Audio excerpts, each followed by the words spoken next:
안녕하세요. 캐드쟁이 AI입니다. 자, 이번 시간은 표면 거칠기 값에 대해서 얘기를 하려고 하는데, 대부분 이거를 뭘로 알고 있냐면 표면 거칠기의 방법, 측정 방법, 대부분 이제 이렇게 이해하고 계신 분들이 많아요. 그래서 이제 흔히 얘기하는 표면 거칠기 측정 방법 3가지 딱 얘기하라 그러면 이제 여러분들 나오는 게 있죠. 산술 평균 거칠기, 그 다음에 최대 높이 거칠기, 그 다음에 10점 평균 거칠기 딱 해가지고 RA, Rmax 또는 RY 아니면 RZ 뭐 이런 내용들이 나오는데, 이제 이거를 네, 핸드폰이 갑자기 미쳐서 날뛰네요. 네. 자, 이거를 이제 일반적으로 측정 방법이라고 말할 수는 없어요. 이건 측정 방법이 아니라 측정된 그 데이터에서 표면 거칠기 값을 어떤 식으로 표현하느냐, 표현 방법이거든요. 표현 방법. 그러니까 값을 표현하는 방법이 서로 다른, 거칠기 측정은 다 똑같이 했는데 이제 그 값을 어떤 값들을 추출을 해가지고 표현을 해줬느냐, 어떤 식으로 표현을 해줬느냐, 그거에 따라서 달라지는 거기 때문에 솔직히 말하면 이제 거칠기 값의 산출 방식이라고 얘기를 해야 되나? 뭐 그래요. 그래서 저는 이제 이걸 뭐라고 썼느냐? 거칠기 값의 종류라고 썼습니다. 종류라고 표현을 했는데, 어쨌든 이제 그거에 대해서 얘기를 하려고 해요. 어쨌든 이제 거칠기 값을 이제 구하려면 표면을 측정을 해야 돼요. 근데 측정 방법은 기구적인 거잖아요. 솔직히 표면에 이제 거칠기 어떻게 측정하는 방법은 기구적인데, 측정 방법은 이제 굳이 나누자고 한다면 2가지가 있습니다. 하나는 접촉식, 또 하나는 비접촉식, 2가지가 있어요. 그래서 접촉식 같은 경우는 내가 측정하고자 하는, 거칠기를 측정하고자 하는 표면에다가 어떤 게이지 같은 걸 딱 대가지고 표면을 쭉 긁어요. 그러면 표면이 거칠면 얘가 우두두두두 튈 거 아니에요. 그 튀는 값을 이제 그래프로 뽑아주는 게 이제 접촉식이고요. 그 다음에 이제 비접촉식은 뭐냐면, 레이저 센서라든가 아니면은 뭐 광학 센서, 뭐 기타 등등을 이용을 해가지고 이제 빛을 쏴주고 걔가 이제 튕겨져서 올라오는, 반사되는 거리를 재는 거잖아요. 그래서 반사돼서 오는 시간이 길면 깊게 파져 있고, 이제 금방 돌아오면 짧게 파져 있고, 뭐 이렇게. 그래서 실제 표면에다가 어떤 이제 측정 게이지를 대는 게 아니라 광학적으로 센싱하는 방식으로 해서 그 표면을 측정을 하면 이거를 이제 간접 타입 측정으로 이제 봅니다. 그래서 접촉식과 비접촉식 이렇게 2가지가 있다. 이렇게 생각을 하시면 되고, 측정 방법은 어쨌든 이제 그거를 이용해서 측정된 형태를 이제 우리가 일반적으로 뭐라고 하냐면 프로파일이라고 해요. 프로파일. 그래서 프로파일이 나오는데, 저번 시간에 제가 이제 표면에 거칠기가 발생되는 원인이다라고 해서 이제 설명을 드렸잖아요. 그러면 이제 여러분들이 그걸 보고 느낀 거는, 가공 툴팁이 있고, 가공 툴팁이 이제 한 번 회전하는데 이송하는, 전진하는 거리에 대비해서 이제 기본적으로 이제 이론적으로 완벽하게 가공이 된다 그러면, 제가 저번에 여러분들이 설명드렸던 건, 이런 방식으로 표면에 거칠기가 발생을 합니다. 라고 했는데, 그러면서 제가 또 얘기한 게, 우리가 실제 가공은 이렇게 이상적으로 진행되진 않습니다라고 했어요. 저건 진짜 이상적으로 깔끔하게 가공이 진행이 된 거죠.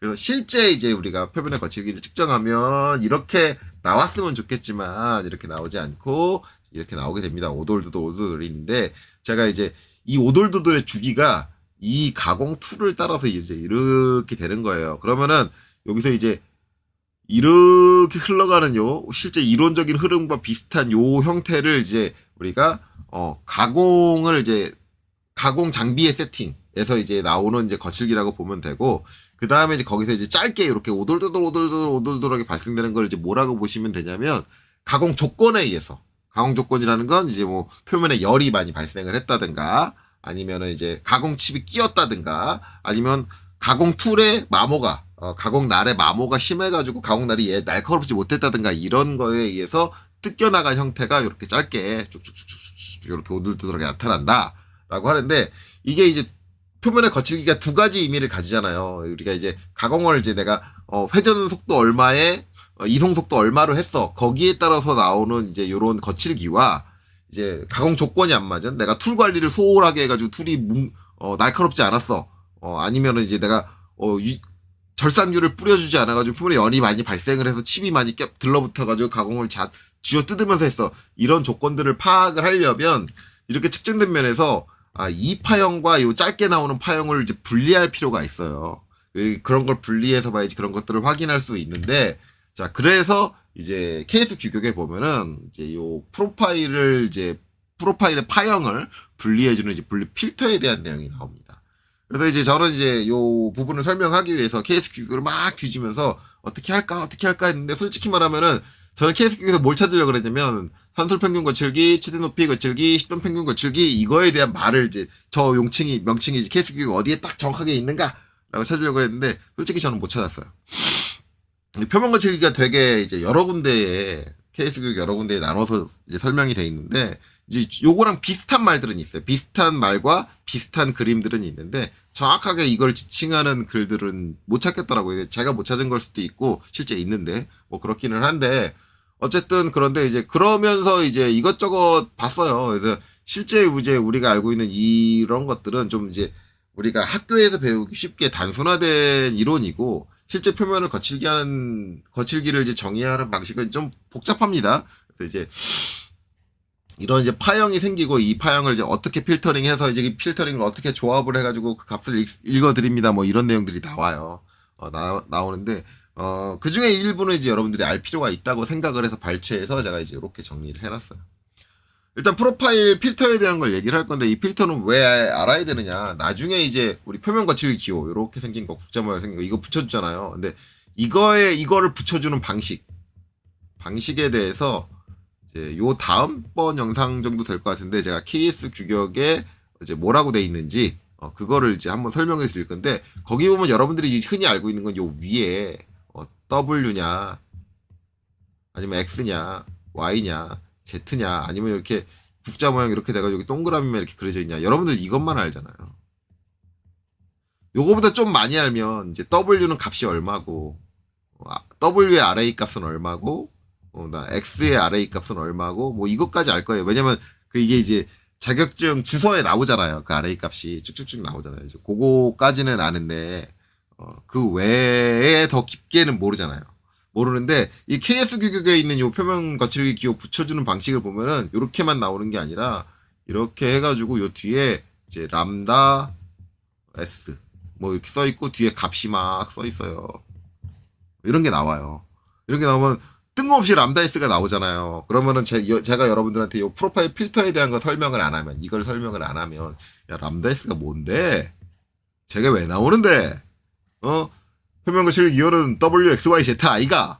딱 그럴 거 아니에요. 아니죠. 그러니까 WXYZ는 진짜 되게 이제 뭉뚱그려가지고 얘기하는 거예요. 뭉뚱그려가지고 얘기하는 거고 이제 원래는 이제 WXY를 쓰는 것보다 좀 더 디테일하게 지시를 하면 RA 값, 뭐 아니면 여기 있는 Rmax 값, 아니면 RZ 값, 그 값 자체를 직접적으로 써줘야 돼요. 원래 제대로 지칭을 하려면, 디테일하게 지칭을 하려면 그렇게 써줘야 되고 이제 그거보다 이제 더 디테일하게 들어가면 야, 거기 써준 값은 프로파일 필터 중에 람다 S 값으로 필터링된 그 프로파일을 가지고 산출한 값이야. 뭐 이런 것까지 지칭이 된단 말이야. 그럴 때 이제 여기에 람다 S가 써지고 막 그러는 말이야. 이 값은 이미 람다 S 프로파일 필터에 의해서 나오는 값이야. 좀 더 디테일하게 들어가서 이런 내용들이 적힌다. 원래 표면 거칠기 기호는 저렇게 디테일하게 적어줄 수도 있다. 이제 나중에 이제 그 설명이 나올 텐데 그 상황에서 이제 람다 S가 뭔데? 그러면 안 되니까 이제 그 추가적으로 이제 설명을 드립니다. 자, 그래서 처음에 나오는 건 이제 프로파일 필터예요. 그래서 프로파일 필터는 이제 기본적으로 해주는 역할이 뭐냐면 장파, 단파, 성분을 분리.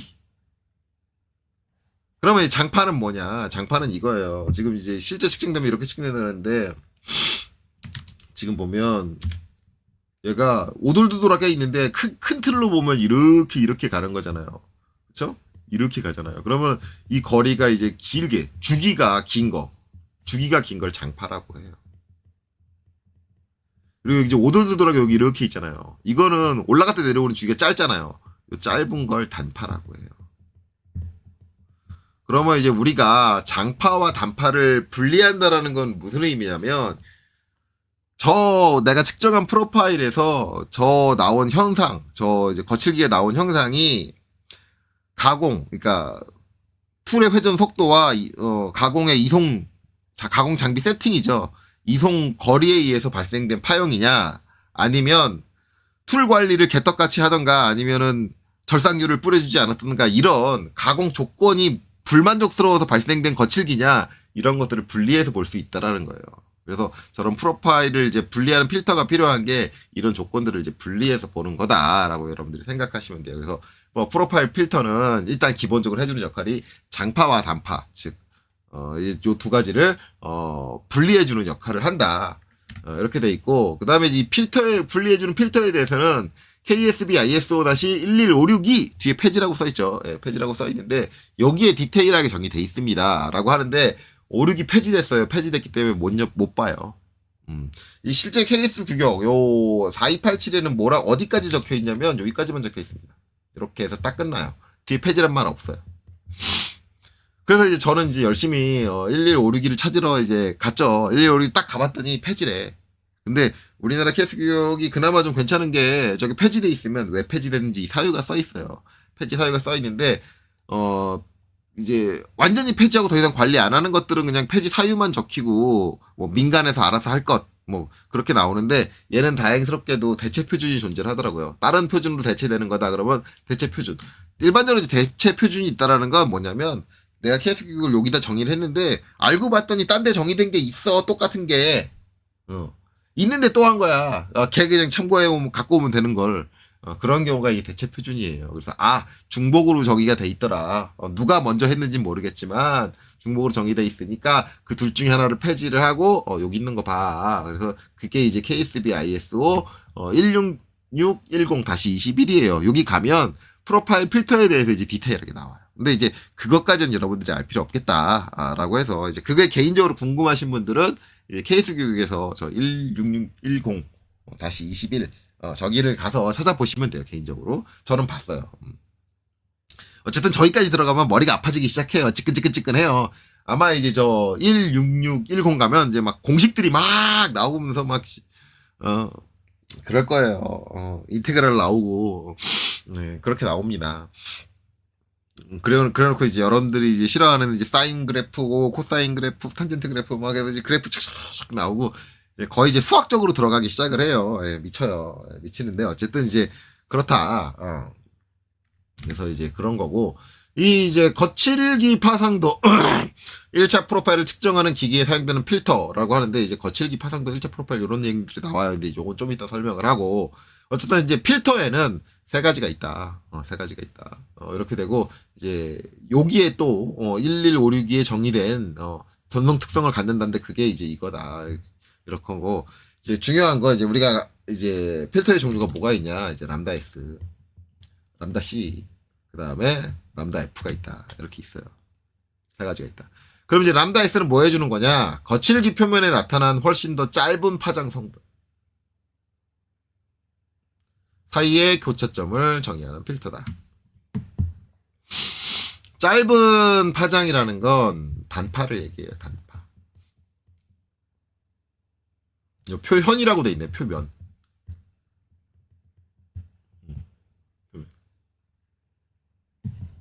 표면이에요. 그래서 거칠기와 표면에 나타난 거칠기와 표면에 나타난 훨씬 더 짧은 파장 성분, 단파 성분은 이제 짧은 파장은 이제 아까 얘기했지만 요거예요. 짧은 파장을 갖는 단파를 분리할 수 있는 거다. 단파. 단파고 그다음에 이제 람다 C 같은 경우는 거칠기와 파상도라는 얘기가 나와요. 파상도. 거칠기와 파상도인데 이제 거칠기는 뭐냐면 우리가 이제 거칠기는 뭐 때문에 생긴다 그랬어요? 가공 때문에 생긴다 그랬잖아요. 거칠기는 이제 이걸 얘기해요. 장파를 얘기합니다. 그러니까 여기서는 요 오돌두돌한 게 아니라 찍 얘기하고 파상도는 뭐냐면 요걸 얘기해요. 요게 파상도예요. 이 둘 사이의 교차점을 정의하는 필터다. 그게 이제 람다 C. 그다음에 람다 F는 뭐냐? 파상도와 표면 사이에 표면에 나타나는 사이가 아니라 표면에 나타나는 훨씬 더 긴 파장은 뭐예요? 장파. 이걸 얘기해요. 그래서 얘는 장파를 구분하는 거다. 그러니까 파상도는 솔직히 얘를 얘기하잖아요. 얘가 이루고 있는 이 장파를 구분을 한다. 라는 거고 람다 S 같은 경우는 거칠기는 이거잖아요. 이거 사이에 나오는 요 단파들을 파악해낸다. 이거예요. 그렇게 의미를 하시면 돼요. 그래서 어쨌든 장파와 단파를 구분할 수 있는 필터고, 그 다음에 이제 그 장파와 단파가 교차하는 교차점을 정의하는 필터다라고 이제 생각을 하시면 됩니다. 그래서 저렇게 세 가지 필터를 조합을 해서 내가 원하는 값들을 추출을 해라던가 원하는 이제 프로파일을 만들어내는 거예요. 그래서 이제 그걸 가지고 어떻게 값을 표현을 하느냐에 따라서 실질적으로 이제 디테일한 표면 거칠기 값들이 이제 정의가 된다라는 건데, 그건 이제 말 그대로 디테일한 거고 우리는 실질적으로 저기까지 들어가진 않죠. 자, 그래서 이제 이렇게 되고, 이제 표면 프로파일은 이제 측정된 이 형태들을 얘기하는데, 표면 프로파일은 우리가 측정한 값, 지금 여기 보면 제가 이제 이렇게, 원래 이제 이상적으로 이제 측정된 프로파일을 얘기를 했는데, 이제 실제 측정되면 이제 이렇게 보이는 거예요. 이렇게만. 저거 없이. 이렇게만 측정이 됐는데, 이 실제 측정된 프로파일을 표면 프로파일이라고 해요. 그래서 이제 규정된 평면에 의해서 실제 표면과 또 오타났네. 교차하여 생기는 프로파일. 이렇게 되고. 자, 그 다음에 이제 1차 프로파일. 이제 2차 프로파일은, 보시면 KSA ISO 3274를 참조하라고 돼 있어요. 실제 이제 여기 4287에는 이렇게 써 있어요. 근데 이게 표면 거칠기 쪽 KS 규격 보다 보면 이런 일이 많아요. 딴 데 가서 봐. 거기 써 있으니까. 이런 얘기 되게 많아요. 근데 가서 이제 찾아보니까 요 짧은 내용 그냥 써주지. 뭘 찾아가서 보라 그러지. 네, 이렇게 돼 있어요. 1차 프로파일. 요거 찾아가면은 이제 이렇게 돼 있어요. 짧은 파장 필터, 람다 S. 단파죠. 단파 필터. 아까 얘기했던. 단파 필터를 적용한 후 전체 프로파일이다. 단파 필터를 적용해서. 그래서 단파 필터를 적용을 하면 뭐가 되냐면 이제 요게 돼요. 결국. 그래서 이제 요 파상도를 제거한, 파상도를 이제 실제 이제 우리가 가공에 의해서 발생되는 가공의 이제 세팅이죠. 가공기 세팅에 의해서 발생되는 실제 이제 거칠기를 표현해주는 프로파일이 1차 프로파일이다라고 생각하시면 되고, 그 다음에 이제 거칠기 프로파일. 거칠기 프로파일은 이제 솔직히 말하면 이제 얘도 이제 1차 프로파일하고 비슷한데 약간 이제 디테일하게 가면 개념이 달라요. 그런데 일단 프로파일 필터 람다 C를 이용하여, 람다 C면 이제 얘죠. 람다 C. 얘를 이용해서 장파 성분을 억제한대요. 장파 성분을 억제하여 1차 프로파일로부터 유도한 이제 프로파일이다. 장파 성분을 억제해서 이렇게 써 있어요. 이렇게 써 있는데 좀 문제가 있습니다. 왜냐면 거칠기 프로파일은 이거예요. 이게 거칠기 프로파일이라고 아까 얘가 거칠기다라고 제가 얘기했잖아요. 이거예요. 이거면은 단파가 억제됐습니다. 단파가 억제되는 거예요. 단파가 억제되는 거예요. 근데 여기 지금 뭐라고 써 있어요? 장파 억제했다. 오타입니다. 선생님이 오타 내신 거 아니에요? 케이스 규격이 제대로 적혀 있는데 그게 아니라 이거 오타라는 거 알고 있는데 제가 케이스 규격에 있는 그대로 적은 거예요. 케이스 규격이 이렇게 적혀 있어요. 장파라고. 선생님 그럼 저게 맞는 얘기 아니에요? 장파를 억제한 거 아니에요? 라고 얘기할 수 있는데, 자, 그 다음에 밑에 파상도입니다. 자, 파상도. 프로파일 필터 람다 F를 이용해요. 람다 F는 얘죠. 얘를 이용해서 뭘 분해하느냐? 장파 성분을 억제해요. 자, 람다 C를 이용해서 장파를 억제했어요. 그쵸? 근데 람다 F를 이용해서 억제를 했어요. 뭐 그럴 수도 있지. 그럴 수도 있어. 그럴 수도 있는데, 자, 뒤에 가면 뭐라고 하냐면 프로파일 필터 람다 C를 이용해요. 여기 람다 C였죠. 람다 C를 이용해서 뭘 분해해요? 단파를 억제해요. 얘는 람다 C 이용해서 장파를 억제하고, 얘는 람다 C를 이용해서 단파를 억제하고. 물론 이제 람다 C가 단파와 장파의 교차점을 찾아주는 거긴 한데 말이 좀 맞지 않지 않나? 근데 이제 기본적으로 거칠기 프로파일은 아까 얘기했듯이 이 형태를 얘기해요. 이 형태. 이게 거칠기다. 그러면 이 형태가 나오려면 단파가 억제가 돼야 돼요. 그러니까 얘는 오타다. 얘는 단파가 있어야 된다.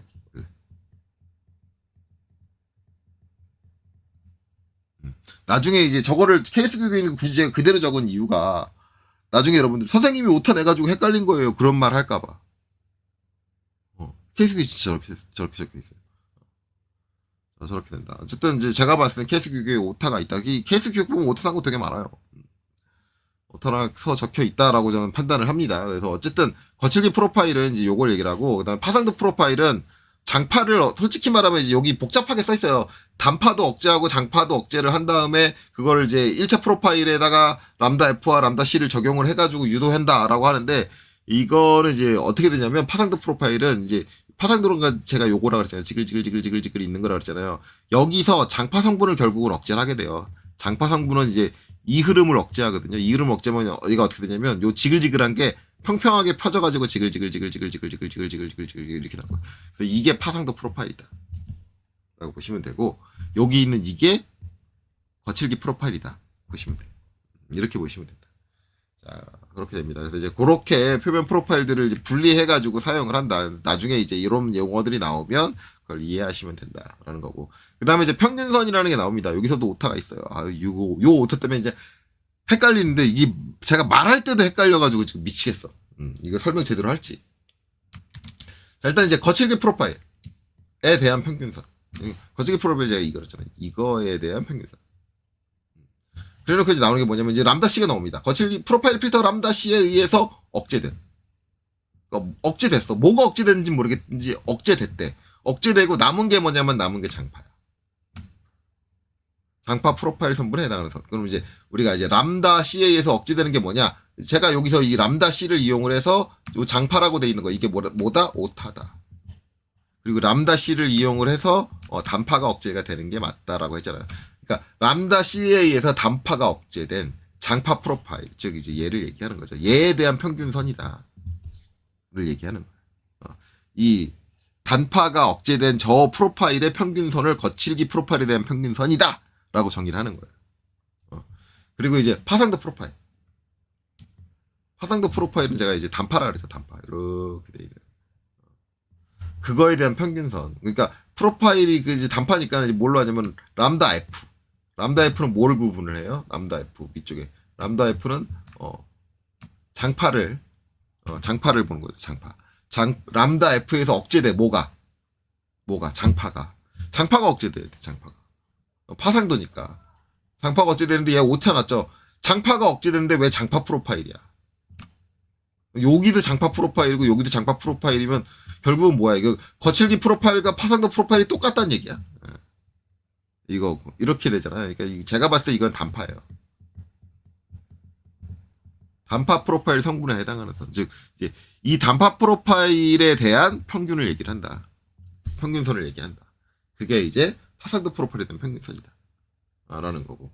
그 다음에 이제 1차 프로파일에 대한 평균선은 이거는 이제 필터 얘기가 안 나옵니다. 그래서 1차 프로파일은 이제 요 형태를 얘기해요. 요 형태를 얘기를 하는데 1차 프로파일에 대한 평균선은 이제 1차 프로파일을 통한 공칭 형상, 즉 이 형상, 지금 요 그래프 요 형상에 최소 제곱선을 맞춰서 결정된 선이다. 요렇게 좀 어렵게 써 있습니다. 근데 이제 평균선이라는 것도 제가 정리한 게 이제 이후에 우리가 알고 있는 산술 평균 원칙이라든가 이런 거를 계산할 때 저 평균선이라는 게 나와서 하는데, 물론 이제 그게 이제 여기서 사용되는 것들은 아니에요. 왜냐면 얘네들은 이제 필터링이 돼가지고 사용되는 거고, 이제 우리는 필터링 되지 않은 이제 그냥 표면 프로파일을 이용해서 이제 합니다. 요 표면 프로파일을 이용해서 하는 거기 때문에 그렇진 않다. 어쨌든 이제 이런 내용들이 있다. 그래서 이제 요건 참고적으로 이제 좀 알고 계시면 좋고요. 실제적으로 표면 거칠기를 이제 정의할 때 저렇게 복잡한 내용들이 나온다라는 건 잘 알고 계시는 게 좋고, 이제 요거보다 좀 더 디테일하게 알고 싶다 그러면 각 해당 규격을 찾아보시면 되는데, 여기에 제가 규격 번호가 이제 4287이 나오고, 그 다음에 3274 나오고, 그 다음에 이제 대체 표준으로 16610 나오는데, 요거 말고도 한 4-5개 더 있어요. 4-5개 더 있어요. 더 실제적으로 이제 그저 케이스 교육 가면은 인용 표준이 4-5개가 아니라 한 10 몇 가지가 나와요. 원래는 이제 그걸 다 보고 다 이해를 해야 돼요. 그 전문가 수준까지 가려면. 근데 그 정도는 이제 표면 거칠기만 아예 전문으로 하는 전문가고, 우리는 설계니까 그 정도까지 들어갈 건 없고, 이제 이런 것들이 있다. 나중에 이런 얘기가 나오면은 이제 나 그거 뭔데? 처음 듣는 건데? 그러진 말자. 그런 의미에서 이제 해놓은 거고, 실적으로 이제 요 뒤에 이제 요 내용이죠. 요 내용도 제가 이제 했어요. 그래서 이제 실제 이론적 가공에서 이제 거칠기 프로파일이 이렇게 나와야 되는데, 실제 측정을 하면 이제 이렇게 나온다고 하고 나면 이제 우리가 기본적으로 해야 되는 건 평균선이라는 건 산출해야 돼요. 이걸 평균선이라고 부를 때도 있고 중심선이라고 부르는 경우도 있더라고요. 인터넷에 보니까 가르치시는 분들마다 다른데 이제 이게 이제 케이스 교육에서는 평균선이라고 돼 있고 이 평균선에 대한 정의를 이제 모르시는 분들이 되게 많아요. 대부분 이제 평균선이 가장 잘못 산출하는 게 뭐냐면 이제 제일 높은 점이 지금 여기거든요. 여기하고 제일 낮은 점이 아마 여기였던가? 여기하고 더 낮은 점이 있네 여기. 더 낮은 점이 여기구나 여기. 그러면 이 평균선을 가장 단순하고 무식하게 생각하시는 분들이 어떻게 생각하냐면 XL 두 점 사이 중간에서 이제 얘랑 얘 사이 중간. 요 가운데 아닙니까? 이거 전체 가운데 아닙니까? 아닙니다. 네, 아닙니다. 그래서 이제 아마 이제 여러분들 인터넷 뒤져보시면 이 평균선에 대해서 어떻게 나오냐면 이렇게 평균선이 그어지면 평균선에 의해서 여기 지금 빨간색 부분 이쪽 빨간색 부분 면적의 합과 요 아래쪽 파란색 부분의 면적의 합이 똑같아요. 그러니까 저 빨간색 부분 면적과 파란색 부분이 면적이 똑같아야 돼. 그렇게 되는 부분이 저 선, 그렇게 나눠줄 수 있는 저 선이 평균선이다. 그러면 이제 이렇게 그래프가 추출되면 여러분들 보고 이제 이거 평균선 구하라 그러면 이제 못 구한다. 저도 처음에 이거 어떻게 구해야 되지? 고민 되게 많이 했어요. 그러니까 지금 말고 학창 시절에 이게 내가 알고 있는 저 높이의 최고값 최저값의 중간도 아니고 이거 저거를 어떻게 산출해야지? 수치적으로 저걸 다 따져가지고 더하고 빼고 더하고 빼고 더하고 빼도 뭐 계산해가지고 해야 되나 막 했는데 결국은 이제 이 면적을 맞춘다라는 얘기는 뭐냐면 실질적으로 빨간 부분은 이제 위에 있는 형상이고 이 형상의 면적을 가루를 내요. 가루를 내가지고 지금 요 하늘색으로 되는 건 뭐냐면 그 오돌도돌한 거 위쪽에 있는 비어있는 틈이거든요. 그 틈을 메꾸는 거예요. 그러니까 위쪽을 갈아가지고 간 걸로 여기 있는 틈들을 메꾸면 평평해지는 순간이 있어요. 그 평평해지는 높이를 얘기를 해요. 그걸 얘기하는 거예요. 저게 면적에 대한 얘기를 하는 거구나. 그쵸? 면적이 되는 거예요. 그러면 이제 이걸 어떻게 산출하냐. 요거는 여러분들 알아두시면 좋으니까 한번 해볼게요. 자, 그래서 이제 요걸 가지고 요 위에 거 제가 옆에서 하나 복사를 할게요. 자, 저 평균선을 구하는 방식. 여러분들 실제 그래프를 이렇게 산출을 해가지고 이제 CAD 데이터를 갖고 있다라고 하면 이제 산출하는 방식을 제가 하나 알려드릴게요. 이제 이거 어떻게 해주면 되냐면 일단 측정하는 거리가 있을 거예요. 거리가 있는데 거리에서 이렇게 그래프가 나오면 여기 바닥 쪽 아래쪽에서 가장 낮은 점보다 좀 낮게 해가지고 이미 한 점에서 이렇게 수평선을 하나 그어줘요. 수평선을 하나 그어줘요. 그리고 요 끝점에서 이제 이렇게 딱 끊고 여기서 딱 끊어요. 그래서 트림으로 이제 마저 정리를 하면 이렇게 되거든요. 이렇게 돼요. 이렇게 되고 나서 이제 뭘 해주냐면 이러면 이제 여기가 완전히 아래쪽이 다 막히잖아요. 아래쪽의 면적을 구하는 거예요. 요 아래쪽의 면적을. 면적 구하는 방법은 여러 가지가 있어요. 에어리어를 쓰는 방법도 있고 여러분들이 가장 많이 알고 있는 방법은 아마 해칭일 거예요. 해칭. 그럼 이제 해칭을 합시다. H 해서 여기를 해칭을 채우는 거죠. 그렇죠? 네. 그리고 이제 해칭 채우고 나면 이제 해칭된 부분의 면적이 이제 계산이 되잖아요. 어떻게? 컨트롤 1번 눌러가지고 특성창 띄운 다음에 해칭된 거를 딱 선택을 해요. 그리고 나서 여기서 이제 밑으로 쭉 내려오면 면적이 나오죠. 이 면적 값이에요. 그래서 지금 보면은 869.1564라고 나와요. 869.1564. 이거를 이제 기억을 하던가 아니면 이제 이거를 쓰고 싶다. 복사를 하고 싶다 그러면 여기서 땅 클릭하면 계산기 모양이 나오거든요. 계산기를 클릭을 해요. 클릭을 하고 이 값을 드래그해서 컨트롤 C 복사를 해요. 자, 그 다음에 이제 얘는 닫아요. 닫고, 그 다음에 얘도 닫고. 자, 그럼 이제 요 해칭된 면적을 이제 기억을 했어요. 그럼 이제 얘를 선택해서 델리트 지워줍니다. 그러면 이제 그 평균선을 이제 어떻게 구하느냐? 저 면적이 지금 오돌도돌하게 되죠. 오돌도돌하게 돼 있는데 저 면적이 오돌도돌하지 않게 똑같은 면적을 가진 길이는 요 길이를 그대로 유지하는 직사각형을 하나 만들어줍니다. 지금 요 오돌도돌한 것과 면적이 똑같은 오돌도돌한 면적이 똑같은 똑같은 길이를 사용을 해서 면적이 똑같은 직사각형을 만들어주면 그 직사각형의 상부선이 평균선이 되는 거예요. 왜냐하면 면적을 가지고 정확하게 똑같이 맞춰준 거기 때문에 그렇게 되는 거예요. 그러면 이제 여러분들 그거를 그 사각형을 어떻게 구해요? 그러면 이제 어떻게 해요? 우리가 이제 면적을 아까 산출을 했잖아. 그러면 이제 컨트롤 V를 제가 갖다 붙여볼게요. 이렇게 했어. 요거잖아요. 요거잖아요. 요거면은 이제 뭐예요? 길이가 얼마야? 요거잖아요. 120이잖아요. 그럼 뭐예요? 120으로 얘를 나누면 되죠. 그쵸? 계산적으로 하면 면적이니까, 사각형의 면적이니까, 길이가 120일 때 요거잖아요. 그러면 이제 어떻게 되느냐? 컬. CAL 해서, 869.1564. 그 다음에 나누기, 곱하기, 이거 나누기를 해야죠. 나누기, 120. 하는 거예요. 그러면 이제 얼마 나오느냐? 7.24297. 그러면 이제 뭘 해주느냐? 옵셋 7.94297이었죠? 해가지고 이제 얘를 올려주겠죠. 이렇게 되는 거예요. 그러면 이제 얘가 평균선이 맞나? 한번 CO 카피. 붙여볼게요. 자, 여기 끝점을 이용을 해서 여기 이제 평균선 그려져 있는 게 요거니까 끝점에다가 딱 붙여보면 뭐가 안 맞는데? 네, 좀 뭐가 안 맞죠? 왜 안 맞을까? 제가 끝점을 잘못 찍었나? 다시 한번 CO 여기 끝점 여기 끝점 안 맞네요. 좀 높이 차이가 발생을 하네요. 왜 이렇게 차이가 많이 발생하지?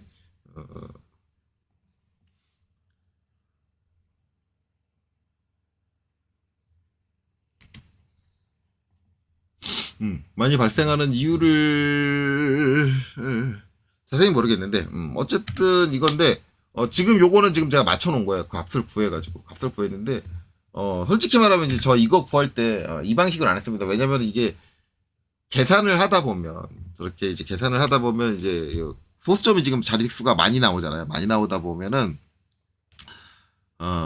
오차가 발생을 할 수가 있어요. 왜냐면 소수점이 많이 나온다는 건 어딘가 반올림을 했다라는 거예요. 근데 솔직히 말하면 이 면적값도 얘도 정확한 값이 아니라 소수점 넷째 자리 밑에서 반올림 된 값이거든요.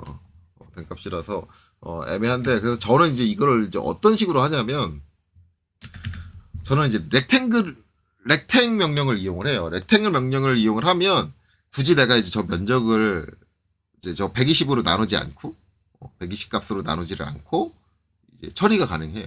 그 높이를 산출을 그러니까 사각형을 그려줄 수가 있어요. 어떻게 하냐면 이거 아마 이제 제 렉탱 명령 설명한 그 명령 강좌에 나올 텐데 REC하고 엔터 친 다음에 자 여기 이제 한쪽 귀퉁이를 잡을 거예요. 귀퉁이를 땅 잡아주면 옵션이 나오는데 뭐가 있냐면 영역이라는 옵션이 있어요. 이 영역이라는 게 에어리어인데 저게 이제 면적을 뜻합니다. 그래서 A를 입력하면 처음에 뭘 하자면 현재 단위의 직사각형 영역 입력, 즉 면적 값을 입력하라는 얘기예요. 여기다가 마우스로 클릭을 한 다음에 컨트롤 V 요 값을 붙여넣는 거예요. 869.1564 엔터. 자, 그 다음에는 뭘 하냐면 길이나 폭을 지정을 해요. 폭을 지정하면 길이가 이제 저 면적에 맞게 선정이 되는 거고 그 폭에서 길이를 지정하면 길이에 맞게 폭이 선정이 되거든요. 요 이제 좌우 120mm 이게 길이에요. 그래서 L을 입력하고 요 120을 내가 값으로 입력하는 게 아니라 저는 요것도 마우스로 찍어요. 여기서부터 여기까지 길이야. 그럼 이렇게 사각형이 그려져요. 그러면 이 사각형의 면적과 그 다음에 이제 얘의 면적이 동일한 거예요. 그래서 이거를 이제 익스플로드 X로 분해를 하고 밑에 선들을 전 지워요. 이렇게 해서 남겨요. 그래서 얘도 한번 복사해 볼게요. 얘도 틀리나? 다르게 나오나? 붙여볼게요. 이렇게 하니까 정확하게 나오죠. 그러니까 아마 저걸 제가 이제 컬큘레이터 계산기로 지금 정확하게 일치했어요. 정확하게 일치하니까 이제 제가 복사해서 갖다 붙였는데도 아무 선이 안 나오죠. 지금 다시 여기 보면 얘를 선택해서 델리트 지워보면 이제 빨간 선이 다시 나오죠. 녹색 선에서. 그래서 실제적으로 이제 아까 제가 계산기로 계산했을 때, 컬큘레이터로 계산했을 때 이 소수점 때문에 이제 뭔가 오차가 난 걸 거예요. 뭔가 오차가 나서 아니면 내가 값을 잘못 읽었나? 다시 한번 해볼까? CAL 컨트롤 Z로 원래대로 돌리고 사각형 없애주고 헐 86 9.1564 나누기 120 값이 잘못됐나 보네. 네, 값이 잘못됐네요. 이거를 이렇게 올려서 들어올려서 얘를 복사할게요. 컨트롤 C 커맨드 라인 올려서 컨트롤 C 복사해주고 저 값을 그대로 씁시다. 옵셋 컨트롤 V로 붙여놔야겠죠. 컨트롤 V. 그렇네요. 옵셋 값을 제가 4.7인데 7.93 이렇게 입력을 했네. 제가 옵셋을 잘못했네요. 이제 이렇게 올려줄게요. 얘는 또 너무 낮은데?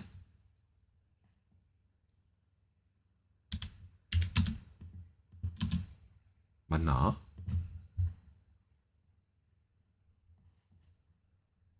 안 맞을 것 같은데. 그쵸? 너무 낮죠? 뭐지? 왜 값이 이상하게 나오지? 다시 한번. CAL 86 9.1564 나누기 120 이면 7.2492. 자꾸 제가 뭔가 잘못하네요. 7이 맞는데 120 맞죠? 컨트롤 C. 요번엔 제대로 되라죠. 답답하네요. 옵셋. 자, 위치 클릭하고 컨트롤 V. 자, 그 다음에 띄우고 CO. 아이고 잘못 찍었다.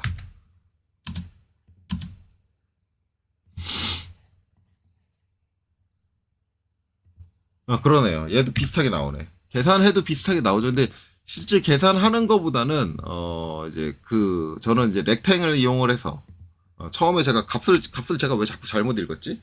예. 어쨌든 이렇게 이제 계산해서 하는 방법도 있고 저 렉탱을 사용하는 방법인데 저는 렉탱을 주로 사용을 해요.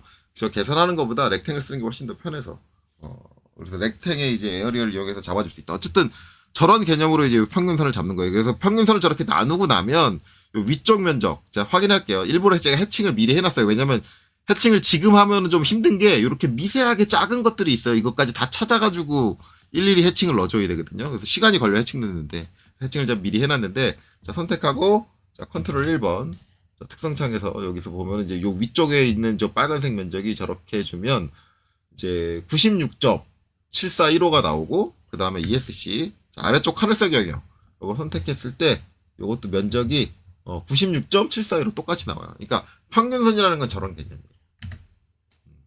그래서 이 평균선을 산출을 합니다. 산출을 하고 나면 이제 이걸 기준으로 이제 세 가지 방식으로 값을 정리해 줄 수 있어요. 거칠기 값을 표현해 줄 수가 있는데 우리가 이제 알고 있는 게 산술 평균 거칠기라는 게 있고 이거를 또는 중심선 평균 거칠기로 알고 계신 분들 계세요. 근데 이게 값으로는 기호로는 RA라고 지칭을 하죠. 그래서 RA 값이다. 라고 얘기를 하고, 그 다음에 또 한 가지는 최대 높이 거칠기, 그래서 Rmax라고 아시는 분들도 계시고, 이제 RY로 이제 알고 계신 분들도 계시고, 일반적으로 RY를 많이 써요. 저게 더 짧으니까. 그 다음에 이제 10점 평균 거칠기다. 그래서 RZ 값으로 알고 있는데, 자, 여기서 이제 가장 이제 많이 사용되는 건 산술 평균 거칠기예요. 왜냐면, 이 샘플링 되는 방식 자체가 얘가 가장 평균의 값을 잘 표현을 해요. 표면 거칠기의 평균 값을 잘 표현을 해줘요. 나머지는 샘플링 되는 거에 따라서 이제 좀 달라지는데, 이게 좀 깊게 들어가면은, 이게, 표면 거칠기를 측정을 해가지고, 합격이다, 불합격이다. 이 제품이 합격이다, 불합격이다를 판단하는데, 이게 나중에 케이스 규격 뒤져보시다 보면 보이시겠지만, 16%의 법칙이라는 게 있어요. 무슨 얘기냐면, 특정 지점, 한 지점의 값에서 심하게 벗어나가지고, 그거 가지고 표면 거칠기가 불량이 났다라고 날려버릴 수가 없다라는 거예요. 그러니까 한 84% 정도는 다 합격이 나왔어. 균일하게 합격이 나왔는데 16%그 전체 구간에서 측정한 정제균이 16% 정도만 불량이 났어. 표면 거칠기 안 나왔어. 그걸 가지고 얘 불량이라고 빼지 말라 이거야. 16%까지는 불량을 인정한다. 이런 법칙이 있어요. 근데 다른 방식들을 하면 그 16%를 잡기가 힘들어요. 이제 왜 그런지는 좀 이따 보면 알겠죠.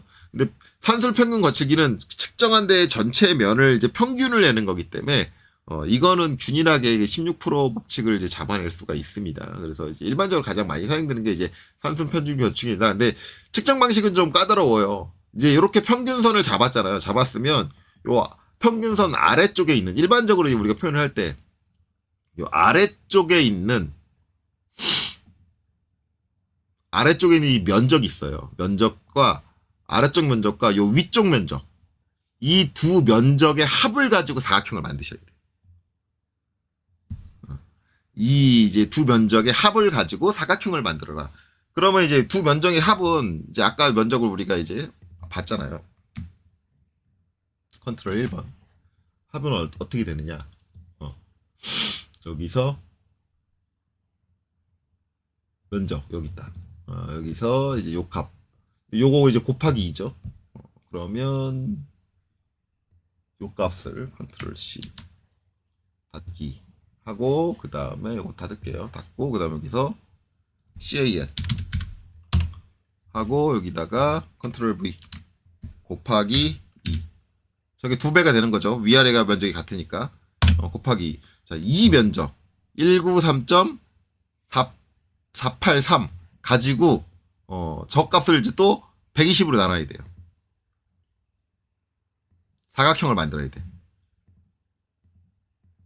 이 위아래 면적, 그 빨간색과 하늘색 영역이 합쳐진 면적을 갖는 사각형을 또 만들어야 돼요. 아까처럼. 그래서 그 사각형의 높이를 값으로 추출하는 게 산술 평균 거칠기. 그래서 이걸 하면은 이제 어떻게 되느냐? CAL 193.483 나누기 120 해주면 높이가 1.61 이렇게 나오죠. 자, 저걸 복사하고 그 다음에 옵셋, 그 다음에 컨트롤 V 여기다가 붙여놓을게요. 그 다음에 엔터. 그래놓고 그 높이만큼 사각이 나오면 여기 있는 요 선이 이렇게 올라온다. 그래서 요 높이값, 방금 전에 제가 구한 높이값이 뭐가 되느냐? 이게 RA 값이 된다. 요거를 이제 복사해서, 밑에는 미리 구해놓은 거니까 복사해서 갖다 붙여놓으면 맞을 거예요. 딱 정확하게 일치하죠. 이렇게 된다. 근데 이제 밑에는 이상한 그래프가, 실제 여기는 이상한 그래프가 그려져 있죠. 근데 이제 요 두 빨간색 면과 하늘색 면의 면적을 가진 사각형을 우리가 구한 평균선 위에서 높이로 표시를 해주면 나오는 값, 그 높이 값이 RA 값인데, 이걸 이제 다르게 표현하면 어떻게 되냐면, 아마 이제 이것도 여러분들 이론서 찾는 거에 따라서 다르게 설명이 나올 거예요. 요 하늘색 영역을 접어서 평균선을 기준으로 꺾어서 위로 올린다는 얘기가 나올 거예요. 꺾어서 올린다. 올리고 다시 이 올려져 가지고 돼 있는 이 그래프에서 평균선을 구하는 거예요. 그 평균선을 구하면 그 평균선의 높이가 RA가 된다. 둘 다 같은 내용입니다. 어차피 같은 내용이에요. 그래서 이제 요렇게 이해하시면 돼요. 그래서 요렇게 구하는 게 산술 평균 거치기다. 그래서 전체적으로 이제 그 면적에 대한 평균을 내기 때문에 어느 한 면이 특별히 튀었다고 해서 걔를 분량으로 빼버린다든가 얘는 그러질 않아요. 전체적인 면적을 평균을 내버리기 때문에. 그래서 일반적으로 이제 가장 많이 사용되고 있는 게 산술 평균 거칠기다 라는 거고, 그 다음에 이제 나오는 게 최대 높이 거칠기인데, 얘는 가장 안 좋아요. 가장 안 좋은 게 뭐냐면, 내가 측정한 범위가 있으면 그 측정한 범위에서 높은 데 중에 제일 높은 애를 하나 취해요. 그리고 낮은 데 중에 제일 낮은 애를 하나 취해요. 그래서 2선부터 2선 사이에까지의 이 거리 값이 측정 값이 돼요. 이렇게 되면 어느 한 군데가 튀었다라고 하면 그 한 군데 튄 건 때문에 기본적으로 분량이 나요.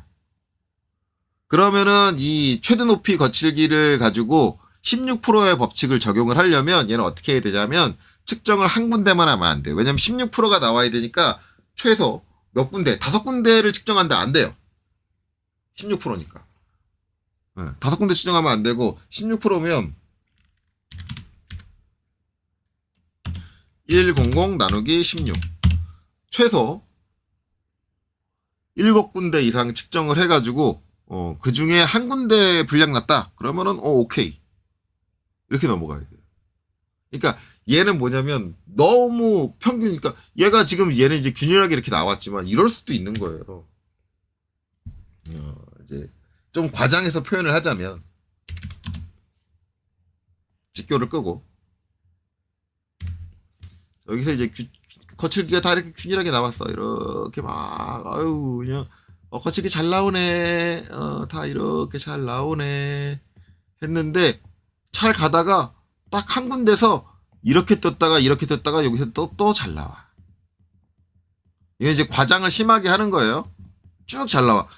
딱 요 한 군데서 이렇게 튀었어. 근데 이걸로 하면은 이 한 군데 튄 것 때문에 불량인 거예요. 그래서 가장 측정값, 요 최대 높이 거칠기는 가장 측정값을 보는데 조금 공평하지 못한, 그러니까 좀 너무 과한 그런 식이다라는 거죠. 그래서 이제 뭐 저거를 굳이 사용을 한다면 그 어느 한 군데도 불량 있는 면이 있으면 안 돼. 그런 조건이다라고 하면 오히려 이게 좋을 수도 있겠죠. 근데 오히려 좋지는 않고요. 이 값으로 하면은 우리가 흔히 알고 있는 WXYZ 기준으로 했을 때 값의 범위가 넓어져요. 최대 높이 거칠기 때문에. 그래서 이제 그렇게 뭐 좋은 것도 아니고. 그래서 일반적으로 이제 가장 사용이 안 되는 게 아마 알맥스가 많이 사용되지 않나. 근데 어쨌든 이거는 이제 측정 방법을 뭐 이걸 그러니까 측정 방법이나 거칠 값을 표현하는 방법을 이제 RA를 쓸 거냐, 알맥스를 쓸 거냐, 이거는 이제 내가 일하는 분야의 특수성에 따라서 이제 우리는 이제 알맥스 쓴다? 라고 정해져 있는 그런 업종들이 있을 거예요. 그런 업종이 아니고서는 이제 일반적으로는 단순 평균 거칠기를 많이 쓴다.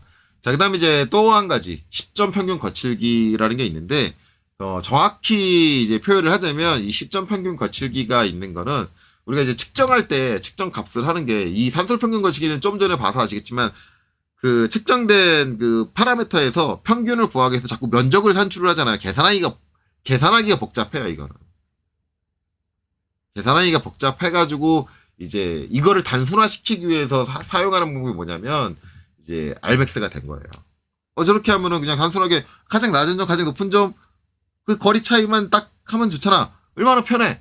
대신에 이제 이 범위 값을 이제 넓게 줘가지고 RA랑 이제 처음에 아마 알맥스를 처음 썼을 때 알맥스나 RY를 처음 썼을 때 어떻게 했냐면 이제 두 가지를 다 측정했을 거예요. RA를 산출을 하고 알맥스를 산출해가지고 둘 사이에 이제 항상 평균적인 비율 차이가 어떻게 나는가. 그걸 비교해가지고 그걸 가지고 알맥스 값은 어느 정도 값이 적정하다라고 그렇게 정했을 거예요. 일반적으로 그렇게 정했을 텐데 어쨌든 이제 하다 보니까 이제 좀 빠르게 측정하고 편하게 측정하려고 알맥스를 쓰다 보니 RA는 너무 계산하기 번거로우니까 알맥스를 쓰다 보니까 너무 과하다. 순간적으로 한번 튀는 거 가지고 잡아내는 경우가 발생을 하더라. 그래서 나온 게 뭐냐면 10점 평균 거칠기라고 보시면 돼요. 10점 평균 거칠기는 이제 10개의 포인트를 취하는데 이 10개의 포인트라는 개념이 어떻게 되냐면 이론적인 가공에 의한 요 포인트, 그러니까 최고점, 최저점. 그러니까 가공 주기 5개를 본다고 보시면 돼요. 일반적으로. 이송 5번. 이송 5번을 보신다고 보면 돼요. 그래서 가장 이 이송 주기, 그러니까 이송에 의한 가공, 그러니까 가공 툴이 이송한 이송 거리에 의한 가공 주기에서 가장 높은 점 한 번 추출하고 낮은 점 한 번 추출하고 높은 점 한 번 추출하고 낮은 점 한 번 추출하고 이렇게 하는 거예요. 높은 점, 낮은 점, 높은 점, 낮은 점, 높은 점, 낮은 점 이렇게 추출하는데 제가 여기 평균선을 그려놨어요. 이것도 이제 표현하는 방식이 두 가지가 있어요. 인터넷 뒤져보면 이제 두 가지 다 나올 거예요. 어떤 사람은 이렇게 표현을 하고 어떤 사람은 저렇게 표현을 하고 그러는데 이제 일반적으로 학교에서 많이 배우는 거는 이렇게 평균선이 있으면 평균선을 이제 제로로 봐요. 평균선을 제로로 봐서 이제 위로 이제 가장 높은 데는 YP1, YP2 하는데 여긴 다 플러스 값 나와. 그죠? 플러스 5개가 나와요. 이 5개를 다 더해요. 5개를 다 더하고 그 다음에 이제 요 평균선을 0.0이라고 봤으니까 이제 아래쪽으로 떨어지는 최저점은 이제 YV라고 하는데 YV 1, 2, 3, 5 여기 5개를 봐요. 5개를 보는데 0보다 작은 값이니까 뭐예요? 마이너스 값이 나오잖아요. 그러면은 이 마이너스 값들을 다 더해요. 그럼 값이 다 마이너스잖아요. 마이너스인 상태에서 뭘 해주냐면 얘를 절대값으로 만들어요. 네, 절대값. 그래서 절대값으로 제가 앞에 기호를 이렇게 붙였죠. 절대값으로 만들어가지고 이 절대값을 더해요.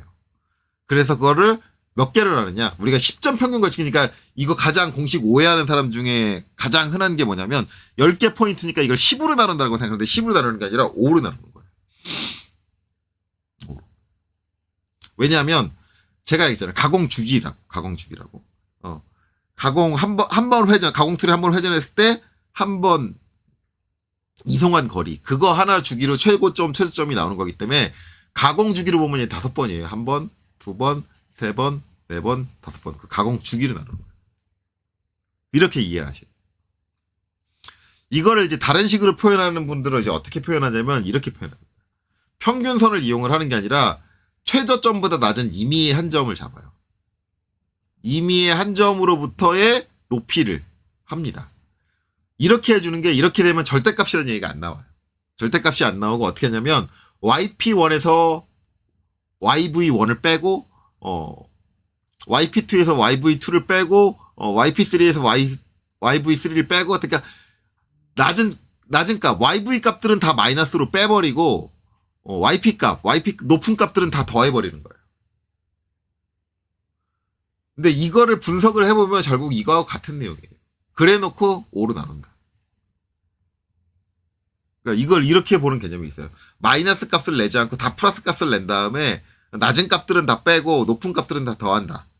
그래서 5로 나눈다. 이렇게 보는 관점이 있고 이거를 중간에 평균선을 잡아서 평균선 위에 값은 플러스 값으로 밑에 값은 마이너스 값으로 한 다음에 마이너스 값을 절대 다 계산을 해준 다음에 절대값으로 만들어서 더해준다. 이런 개념. 이렇게 복잡하게 설명을 하는데 이게 뭐냐면 이거는 이거예요. 최대 높이 거칠기를 5번 하는 거예요. 네. 여러분들 눈치챘는지 모르겠어. 여기까지 설명 들어서 눈치채시는 분들 계실 거예요. 이 내용이 결국 뭐냐면 가공주기 하나를 해가지고 이거예요. 절대값을 했다는 얘기는 결국은 이 길이를 구했다는 얘기예요. 이거 한번 구하고 이거 한번 구하고 이거 한번 구하고 이거 한번 구하고 그러니까 이게 무슨 얘기냐면 가공 주기마다 최대 높이를 5개를 구하는 거예요. 5개의 가공 주기에 최대 높이를 5개를 구해가지고 그걸 5개를 구했으니까 그래서 5로 나누는 거예요. 최대 높이 5개를 더해가지고 5로 나눈다. 그러면은 요거 하나로 최대 높이 5개를 보는 거랑 똑같은 개념이다. 그러면은 억울한 일이 적지 않냐. 이렇게 되면 몇 프로예요? 여기서 하나 걸리면 20%예요. 야, 내가 16%까지는 못 해줬지만 야 그래도 나 20%까지는 해줬다. 이 얘기를 하는 거야. 이걸 해주고. 야 그거 하나 때문에 억울한 일은 없을 거야. 그러니까 이런 것도 히스토리를 생각해보면은 그래서 이렇게 나오는구나. 처음에는 좀 정밀하게 계산을 하려고 산술평균 거치기를 했는데 야 이거 계산하려고 그랬더니 자꾸 면적 계산해야 되고 평균 계산해야 되고 너무 번거로워. 야 그래서 그냥 높은 값 낮은 값 했어. 해가지고 편하게 이제 측정해가지고 넘어가려고 했더니 이제 가공업체들이 너무 억울해. 야 그거 하나 튕겨가지고 너무한 거 아니냐? 예, 그러는 거죠. 그러니까 야 그러면 나 5번 해줄게 최대 높이. 야 이러면 안 억울하지. 이거 하는 거예요. 무슨 얘기인지 아시겠죠? 그래서 이제 이런 이제 거치기 값을 정리하는 이런 다양한 방식이 나온 거예요. 근데 이제 이거 가지고 뭘 쓰느냐인데 그러면 선생님 결국은 이제 최종적으로 결정난 건 이거 아닌가요? 라고 생각할 수 있잖아요. 그쵸? 이렇게 나는 거 아닌가요? 라고 했는데 제가 다시 한번 얘기하지만 가장 이제 평균을 내서 가장 합리적으로 보는 거는 산술평균 거칠기예요. 전체적인 면적을 까가지고 채우고 해서 사각의 그 높이를 재는 거기 때문에 가장 이제 합리적인 방식의 산술평균 거치기인데 과거에는 옛날에는 이제 제도를 처음 할 때는 다 이거 누가 했겠어요? 사람이 손으로 계산했겠지. 그러니까 힘든데 요즘에는 게이지로 긁으면 바로 값 나와요. RA 값이. 그렇잖아요. 그러니까 이제는 더 이상 이제 왜 요새 측정 장비들은 어떻게 해요? 아예 계산기를 안 해도 내장을 하잖아. 내장을 해버리잖아. 근데 굳이 뭐 계산하는데 뭐 측정하는 사람이 힘들 게 뭐가 있어. 요새는 저 표면 거치기 측정기로 표면에 저 파라미터를 그냥 찍기만 하면 바로 계산값 RA 값 나오고 RA 값만 나오나 거기서 나 RA 값, RMAX 값, RZ 값 다 알려줘? 그러면 다 알려줘요 한 번에. 그러니까 산술평균 거치기 값을 구하기가 어렵지가 않지. 왜? 내가 계산 안 하는데. 그래서 가장 많이 쓰이는 게 뭐냐? 가장 합리적인 산술평균 거칠기를 가장 많이 사용한다. 그래서 이제 여러분들 시험 볼 때 KS 규격에 표준으로 나와 있는 값이 뭐예요? RA 값. 시험 볼 때. RA 값이 적혀 있다. 그래서 RA 값을 사용을 한다. 원래 이제 예전에 손으로 할 때는 이 어려운 일을 피하기 위해서 이렇게 했고 억울한 일을 없애기 위해서 이렇게 10점으로 갔는데 그래서 마지막에 결정난 건 10점으로 해서 이제 한동안 이제 RZ가 쭉 쓰이는 거예요. 손으로 계산하는 동안. 근데 이제 이거를 측정기가 바로 측정하자마자 계산을 해주게 되니까 야 이거 내가 계산 안 했대. 아니야 공평하게 이걸로 해줄게. 이렇게 됐다라고 이해하시면 돼요. 그래서 이제 이런 개념을 이해하시면 됩니다. 그래서 여러분들 이제 중요한 건 이제 RA가 산술평균 거칠기다. 그리고 이제 이게 어떤 방식으로 이제 요 값을 정리를 한다. 나온 프로파일을 정리한다. 이런 것들. 그리고 최대 높이 거칠기는 어떻게 이제 정리가 된 값을 얘기를 한다. 그다음에 10점 평균 거칠기는 어떻게 이제 정리된 걸 얘기를 한다. 그래서 여러분들 보시면 나중에 이제 이거를 이제 값들을 이제 비교해서 보게 되는데 RA 값만 이제 WXYZ에 해당하는 값의 크기가 다르고 Rmax랑 RY랑 RZ는 값이 똑같은 걸 볼 수 있을 거예요. 왜 똑같냐? 이놈도 결국 10점 평균 거칠기도 최대 높이 거칠기다. 근데 그거를 5번 수행한 거다. 그렇기 때문에 그 제시되는 값은 똑같다. 그렇게 그러니까 간혹 가다가 이제 이 두 값을 이제 값으로 이제 우리가 WXYZ 값으로 이제 보면은 이 두 값 같네? 왜 같지 그렇게 생각하시는 분들 이상하게 생각하시는 분들인데 이상하게 생각할 게 전혀 없는 거죠. 결국 얘는 뭐다? 최대 높이 거치기를 5번 수행한 값이다. 그 5번에 대한 평균 값이다. 그렇기 때문에 값이 똑같다. 이렇게 보시면 됩니다. 이제 그거 이해 안 가신 분들은 요거 보고 이해하셨겠죠?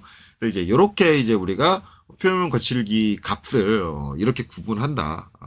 라는 거고 거기에 이제 덧붙여서 이제 앞으로 나올 것에 이제 람다 필터라는 것들이 얘기가 나올 수도 있다. 그때 야 이런 필터구나. 단파를 분리해준 필터구나. 아니면 장파를 분리해준 필터구나. 아니면 단파와 장파의 교차점을 잡아주는 필터구나. 뭐 이런 것들은 이해를 하고 저런 기호가 나오면은 저 필터를 사용한 이제 그 프로파일에 대한 측정값을 얘기를 하는구나. 여러분들이 이제 그렇게 이해하시면 된다. 여기까지 하면 될 것 같아요. 그래서 이번 영상 여기까지 하고 마치도록 하겠습니다. 여기까지 보시느라 수고 많으셨습니다.